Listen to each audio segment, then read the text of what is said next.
भगवान शंकराच्या लिंगाला स्पर्श झाला की तो सिद्ध होतो म्हणतात. नाही नाही, तो सिद्धच असतो, परंतु भगवंताचा स्पर्श झाला की भगवान परमात्मा त्याच्यामध्ये विराजमान होतात आणि तो स्वयं सिद्ध होतो. आणि सिद्ध झालेला रुद्राक्ष काय करतो म्हणले, तुम्हाला त्या ठिकाणी फल देतो म्हणले.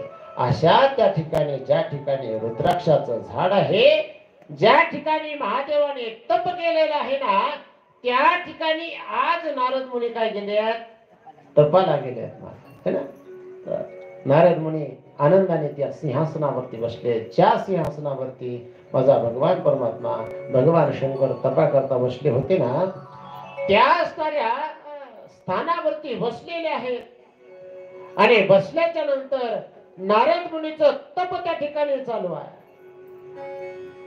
अनेक वर्ष झाले नारद मुनी तपामध्ये मग्न आहे. भगवान परमात्म्याचं ध्यान चालू आहे. भगवान परमात्म्याला प्रसन्न करण्याकरता काय की जीवनामध्ये ध्यान त्या ठिकाणी नारद मुनीने धरलेलं आहे. अनेक वर्षापर्यंत त्या ठिकाणी करू लागले. ध्यान करतायत, धारणा करतायत, तप करतायत. अन्न नाही, पाणी नाही, काही नाही, काही सगळ्यांचं नारद मुनीने त्याग केले.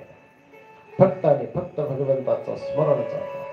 माझ्या भगवान शंकराचं, माझ्या भगवान विष्णूचं त्या ठिकाणी काय स्मरण चालू आहे. असे अनेक वर्ष गेल्याच्या नंतर इंद्र घाबरू लागला.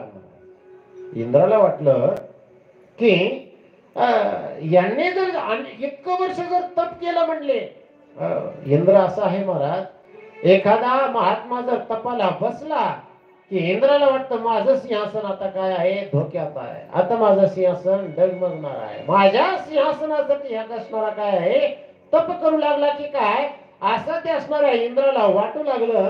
इंद्र आज भयभीत झाला, घाबरू लागला. त्या स्वर्गामध्ये इकडं तिकडं फिरू लागला.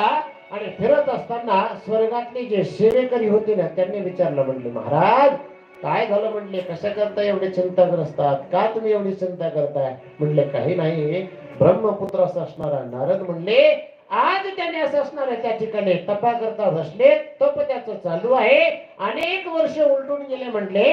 जर यदा कदाचित ब्रह्मदेव प्रसन्न झाले, भगवान विष्णू जर प्रसन्न झाले, महादेव जर त्याला प्रसन्न जर झाले आणि त्यांनी जर असं असणारा जर वर मागितला, मला इंद्राचं सिंहासन पाहिजे, गेलं म्हणले माझं सिंहासन. माझ्या सिंहासनाला काय आहे, शापच आहे म्हटले. एखाद्याने तप करायला बसला की इंद्र घाबरू लागायचा. आज इंद्र त्या ठिकाणी काय आहे, चिंतेमध्ये आहे. आणि चिंतेमध्ये असणारा इंद्राने काय केलं, आपला सेवक असणारा कामदेव आहे ना, त्या कामदेवाला बोलवलं. म्हणले कामदेवा या म्हणले.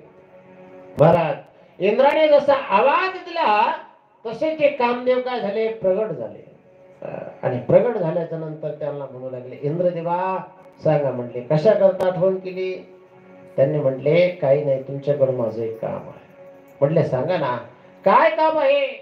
अरे स्वर्गाचा राजा माझ्याकडे काम सांगू लागला. म्हटले सांगा, मी तुमच्या सेवेकरता तत्पर आहे.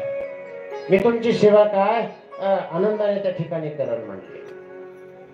सेवा करण्याकरता तयार आहे, सांगा म्हटले काय सेवा करू.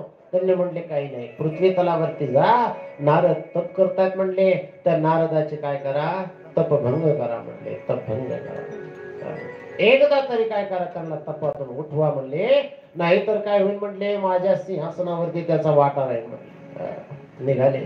कामदेव म्हणले हरकत नाही म्हणले, महाराज माझ्यातून कोणीही वाचला नाही म्हणले.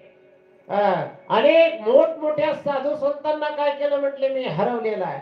त्यांचे तप असणारे भंग केलेले आहेत. मी जातो आणि काय करतो म्हणले, नारदाचं तप काय करतो, भंग करतो. कामदेवाने त्या ठिकाणी महाराज आपला मित्र असणारा त्या ठिकाणी त्याला घेतलेला आहे. आपले 5 बाण त्या ठिकाणी घेतलेले आहे. आणि पंचबाण घेऊन त्या वसंताला सगळं घेऊन, वसंत ऋतू जे आहे ना, त्या वसंताला घेतलेला आहे. आणि नारद मुनी निघाले महाराज. तो वसंत त्या ठिकाणी बहरू लागलेला आहे. आनंदित असं असणार वातावरण त्या वसंताने नारद मुनीच्या अवतीभोवती केलेलं आहे. पहिला बाण आहे वसंत. त्या ठिकाणी वसंताने एवढं प्रफुल्लित